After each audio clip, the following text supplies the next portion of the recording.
मित्रों नमस्कार। मैं हूं आपका दोस्त डॉक्टर अनिल अग्रवाल। आपने देखा होगा कि हमारे इंडस्ट्रियलाइजेशन बढ़ता जा रहा है और पहले भी जब से देश आज़ाद हुआ है तब भी इंडस्ट्रीज़ थीं, उससे पहले भी थीं। पहले की कुछ इंडस्ट्रीज़ के अंदर बहुत सारे ऐसे केमिकल इस्तेमाल होते थे जिनसे हमारा लिवर डैमेज होता था। जैसे कार्बन टेट्राक्लोराइड था, एक टेट्राक्लोरोइथेन था, फास्फोरस है। इस तरह के जो केमिकल्स थे इनका प्रयोग इंडस्ट्रीज में काफ़ी मात्रा में होता था, जिसकी वजह से जो वहाँ काम करने वाले वर्कर होते थे उनके पेट के अंदर जो हमारा लिवर है वो डैमेज होना शुरू होता था, जिसकी वजह से उन्हें लिवर की बीमारियां हो जाती थी। जैसे जॉन्डिस हो गया या लिवर का कैंसर हो गया या लिवर के अंदर इन्फ्लामेशन हो गई, तो उसकी वजह से उनको भूख लगनी कम हो जाती थी, उनका शरीर कमज़ोर होना शुरू हो जाता था। लेकिन जब इस तरह की चीज़ें देखने के अंदर आई तो फिर सरकार ने इसके ऊपर एक पार्लियामेंट के अंदर एक्ट भी बनाया और इस तरह के जो केमिकल्स है उनके इस्तेमाल के ऊपर बंदिशें भी लगानी शुरू की और वहाँ पे वर्कर्स को अवेयर भी करना शुरू किया। और उसके बाद जैसे हमारे मेडिकल साइंस के अंदर भी जैसे क्लोरोफॉर्म का बड़ा इस्तेमाल होता था रोगी को बेहोश करके ऑपरेशन करने के लिए, तो उसके ऊपर भी अब काफ़ी हद तक क्लोरोफॉर्म जो है वो इस्तेमाल नहीं होता। उसकी जगह बहुत सारे अनेक तरह के एनेस्थेटिक्स दूसरे आ गए हैं जिनका प्रयोग करते हैं और उनका हमारे शरीर के ऊपर दुष्प्रभाव काफ़ी कम होता है।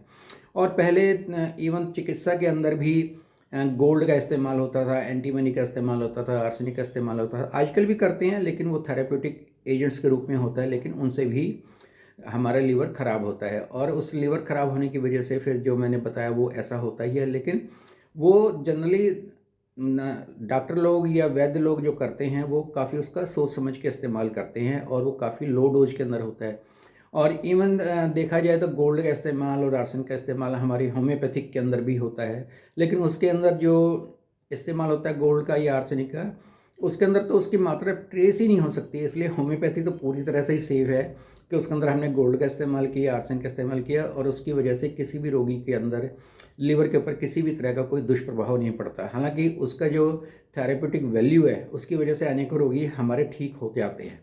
और जब भी किसी इंडस्ट्री के अंदर या किसी ऐसी जगहों पे जहाँ पर कि केमिकल के ज़्यादा इस्तेमाल होता है, तो ऐसे लोगों को और वर्कर्स को अपना ध्यान रखना चाहिए कि उनके अंदर किसी तरह का लिवर के सिम्टम्स तो नहीं आ रहे। अब लिवर के सिम्टम्स क्या होते हैं? भूख ना लगना या पेशाब के अंदर पीला पीला पेशाब आना शुरू हो जाना, जिसका मतलब है कि उसमें यूरोबिलिनोजन जा रहा है, या सीधा सीधा ही ज़्यादा पीला पेशाब आ रहा है तो उससे पता लगता है कि भाई इसे जॉन्डिस ही हो गया है।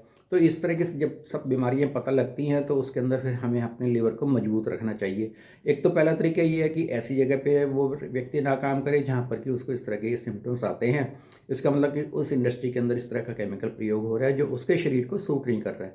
लेकिन फिर भी ठीक करने के लिए मैं आपको सिर्फ एक ही आज होम्योपैथिक दवाई बताऊँगा, क्योंकि कई सारी दवाइयाँ बताने से भी कई बारी हमारे जो व्यूअर्स होते हैं वो कंफ्यूज हो जाते हैं। फिर वो मुझे फ़ोन करके पूछते हैं कि जी इनमें से कौन सी दवाइयाँ लें, तो वो काफ़ी टीडियस सा जॉब हो जाता है। तो मैंने सोचा आज मैं सिर्फ एक ही दवा का नाम बताऊंगा जो कि लीवर को ठीक करने में बहुत अच्छा काम करती है। इस दवाई का नाम है चैलिडोनियम। आप इसका प्रयोग करें चैलिडोनियम मदर टिंचर, क्योंकि चैलिडोनियम जो पोटेंशियम में भी आती है। तो मदर टिंचर की अगर 5-5 बूंदें 2 या 3 बार दिन में आधा कप पानी में डालकर लेंगे तो आपका लीवर बहुत मजबूत हो जाएगा और जो बाकी चीज़ों के दुष्परिणाम हैं वो भी दूर हो जाएंगे। धन्यवाद दोस्तों।